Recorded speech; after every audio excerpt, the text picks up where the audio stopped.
Well, when I was 6 years old, my dad took me to audition to watch Madame Butterfly, to actually play Madame Butterfly, and I got the part to be the little kid.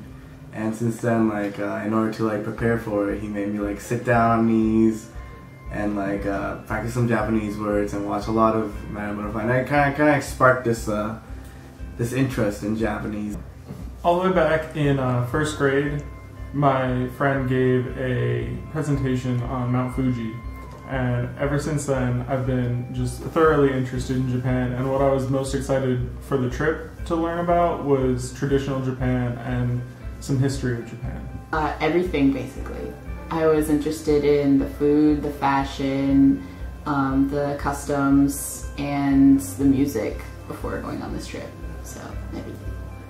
I've always been interested in Japanese history, samurai culture, and like Japanese architecture of like Buddhist temples and all that stuff. I always thought was really interesting. Prior to the trip, my main interest was the language and the culture of Japan. I had been there when I was 5 years old, but I don't remember a lot.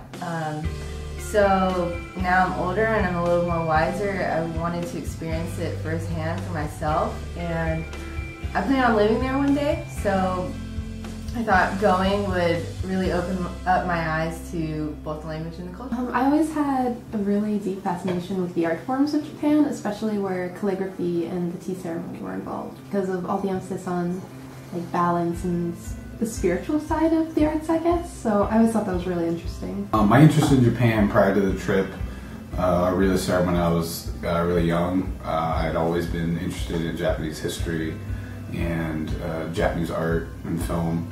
So for me, going to Japan and being able to see, places and experience things, to some extent that I only knew through Japanese, pop culture and its arts was probably the biggest drawing force for me to want to go. The most surprising thing about Japan was just the kindness I received from everybody. Everywhere I went, even from strangers on the street, there was not a moment where I felt unsafe.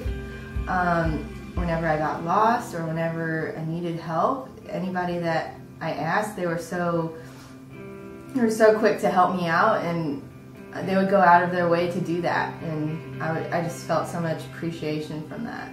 How clean it was there. There was no garbage on the streets. Everything was pure and perfect, and and people kept their places really, really clean, and their environment was well respected. Just how nice everybody was. They were very receptive people, very hospitable. I never thought they were going to be rude or anything going there, but I didn't think they were going to be just so open and kind to foreigners and strangers like me, and they really were, so I was surprised. The most surprising aspect would have to be going to Kyoto and seeing the fact that a lot of the buildings were modeled after the old feudal type of buildings, and it's a big drastic change from Tokyo, where Tokyo is all the lights and all the flashiness, and then you go to Kyoto and everyone's embracing their history. And I think that was one of the most memorable moments of the trip, just the fact that I can see the modern mixed with the old, and it's fantastic. It was definitely culture shock at first, but the country is extremely beautiful. I think that was really the lasting thing for me, was how beautiful the country really is, even when you're in, a metropolitan city like Tokyo, or you go to Kyoto and there's much more, natural surrounding. The country is just absolutely gorgeous. The top 3 would be hanging out with the Kyoto students. You guys were awesome. Catching my first fish in Japan, and exploring the city with my friends. My favorite day of the trip was the visit to Kyoto Sanyo University. The students made us feel so welcome, and even though there was a little bit of a language barrier at first, we quickly got past that, and we were able to make connections that have lasted even for months after the trip. There's so many good moments in the trip, but actually getting lost in Tokyo was really fun, oddly enough. Just like trying to find our way back.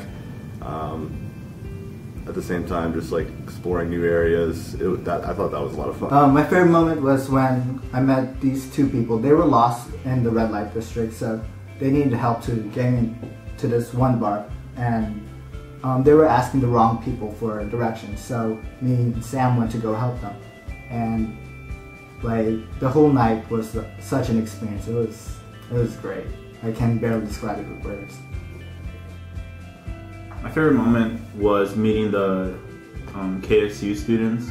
It was a very new experience for me because it was these other college students from another country, and we got to like exchange ideas and interests and stuff, and it was very interesting to learn about them, and they were very friendly. And seeing a Japanese college campus, it was definitely different from ours, and overall that day was just a great experience because everyone was just getting along, getting to know each other.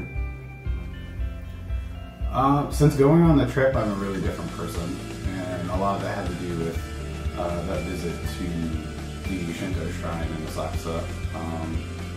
There was just something about that visit that made me really have a change in perspective about my life, and want to make a lot of positive movements for me to make my future much more positive and good for not only me but for everybody that kind of surrounds me. So I definitely became a different person after partaking in the Kakehashi project.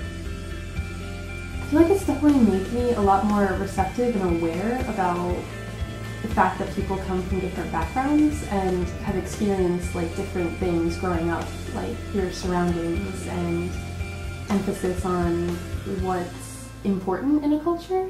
Before going to Japan, I was very paranoid and fearful about travel, and after going on this trip, I've actually become more adventurous and more of a risk taker and just more courageous all around. Ever since being involved with the project, I've embraced the community more. It's visiting Japan really taught me how the group is more important than the individual, and how our families are so much more important than just going our own route and doing whatever we selfishly want on our own. Well, I think, especially after going to the Zen temple and meditating, I feel more at peace with myself as a person, and I thought Japan was a pretty nice place, and I'm a pretty calm person myself, and I really like Japan's smooth atmosphere, so I think I feel just more at peace with myself. Great. It's given me hope in humanity again. The Japanese people were very humble, and I love their willingness to help complete strangers, and their hospitality was just amazing.